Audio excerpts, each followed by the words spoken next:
The brief background of myself is predominantly family upbringing, agnostic with Christian overtones.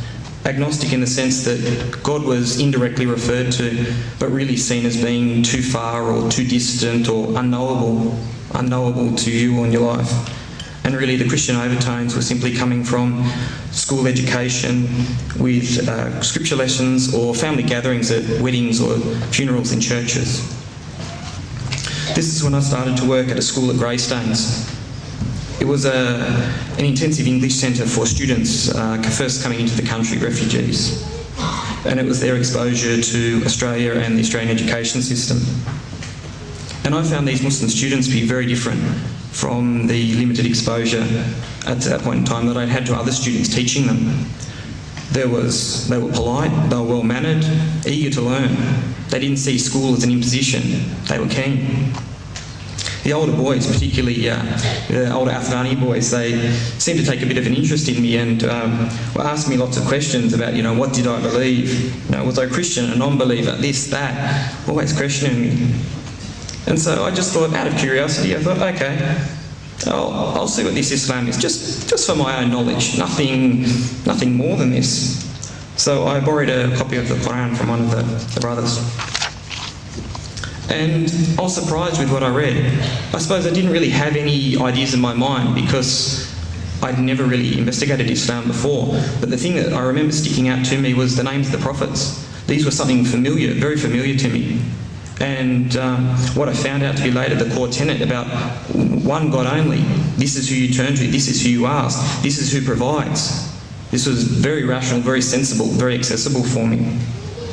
And so I thought, well, I don't know, maybe I'd taken a bit of a bait or something like this. I wanted to find out more. Still just curious, but my curiosity was growing. So I contacted I got a number of this Afghani man who was told to be knowledgeable and ask him, his English is good, have a talk with him. So I made an appointment with him to talk to him at the big masjid at Auburn there, and I met him there one evening. And I can still remember the feeling when I was waiting outside, just getting ready to go in. I don't know, I wasn't nervous, I wasn't anxious, I don't know, I was just feeling a compulsion to do this. And he sat with me a long time that afternoon and evening, answering my questions, explaining concepts in Islam to me, many different things. And I'm very grateful to this brother for all this information and assistance he gave me, because I was able to meet with him a number of times after that. And he explained to me that in order to be a Muslim, it's quite simple. Just to say the Shahada, La ilaha illallah Muhammadur Rasulullah. And he said to me that this is the beginning. It's the start, it's not the end. There is more, but it's as simple as this. So I said to him, yes, I'm ready for this. Something clicked. It was simple, it was straightforward for me. And I can still remember the afternoon when I met him at his house, and we were going off to this Saturday evening class that he had at the Blacktown Masjid with some Afghani brothers there, and he just sat me down and said, you sure this is what you want to do?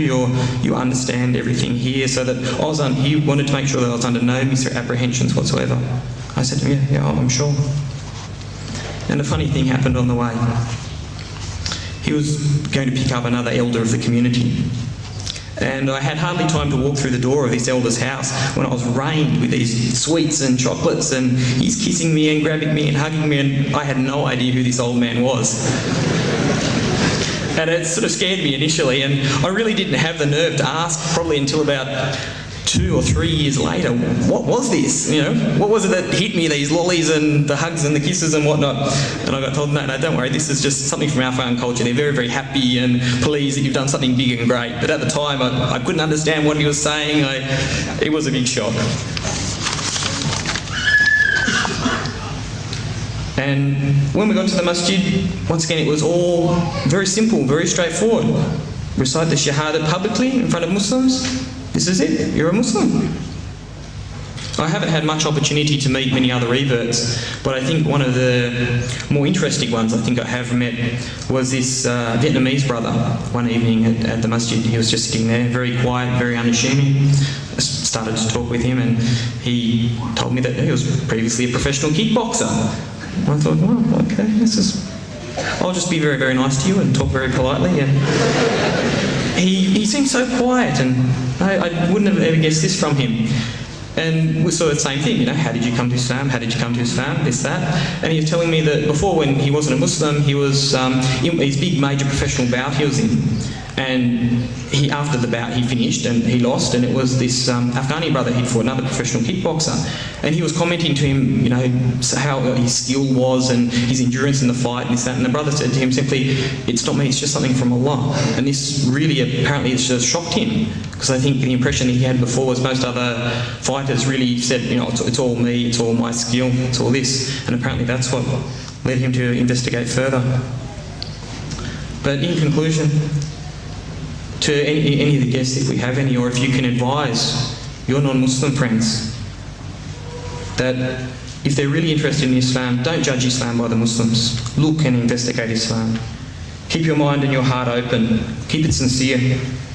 Read about Islam from reputable sources, not just from anywhere. And don't delay. If the inclination is there and you feel it, go, because Allah might never give this opportunity to you again. There's no guarantee. And also, when they embrace Islam, be there for them, or direct them on to people who can give them a community that they can link onto and be comfortable with, who they can ask questions to, socialise with, do all these sort of things so they feel comfortable, because they're developing a new Islamic identity and their iman is slowly growing.